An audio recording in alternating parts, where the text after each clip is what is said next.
losing skid, Texas Tech needed a big win in Columbia yesterday to finally get back on track, get that 6th win to become bowl eligible, and to regain the confidence, swag, as Seth Dagey would call it, that this team had this time last month against Oklahoma, the last win the Red Raiders have enjoyed.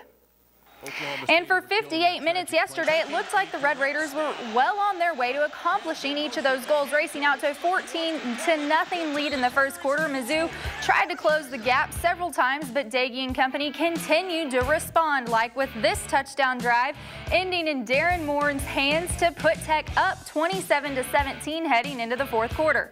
Unfortunately, though, several injuries, we'll get to those later, and one crucial mistake, this Texas Tech train began to derail thanks to James Franklin. The quick strike from Franklin to Marcus Lucas pulled the game within a field goal.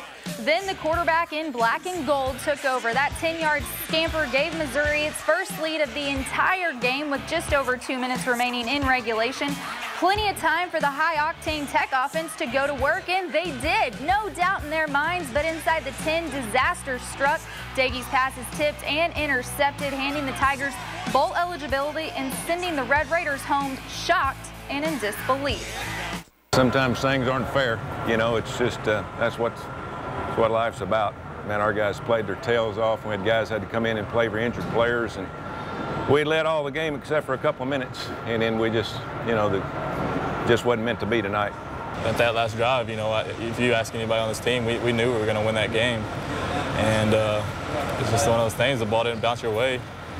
That's the most frustrating part, is because that's something you really can't control. It's so close, and then they take it from me right at the end.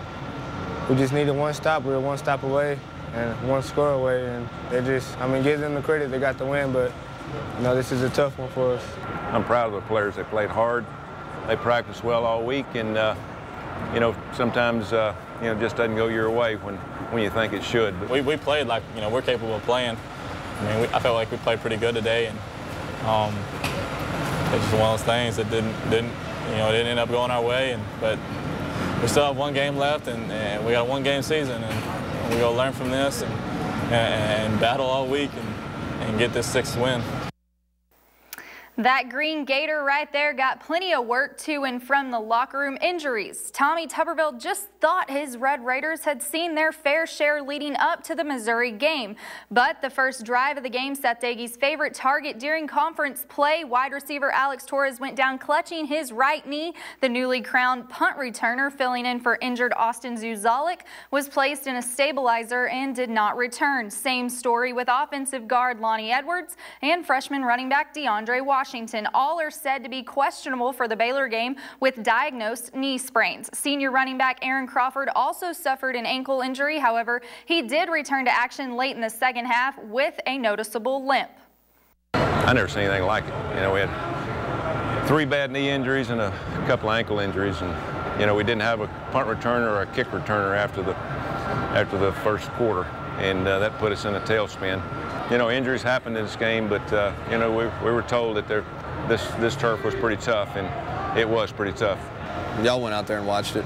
You know, it's not very good. You know, it's not very good. It's hard to tell if that's what caused the knee injuries till you see it, but their turf is not very good. Moving over to the United Spirit Arena, head coach Billy Gillispie and the Red Raiders off to a fast start this season, looking to improve to 3-0 on the year. Hosting the Lumberjacks is Stephen F. Austin this afternoon. One promise Coach Gillispie made when he was hired is his guys would always play defense. Point guard Bean Willis making good on his coach's promise with the 5-second call. Offense going to work now. Freshman Jordan Tolbert getting the lob off the inbound for the easy bucket, 48-35 Red Raiders. Then Willis drains the long ball. Tech rolling by 15 in the second half. Best is yet to come, though. Your play of the day. Willis lofts it up for Jay Crockett in transition, the monster alley-oop.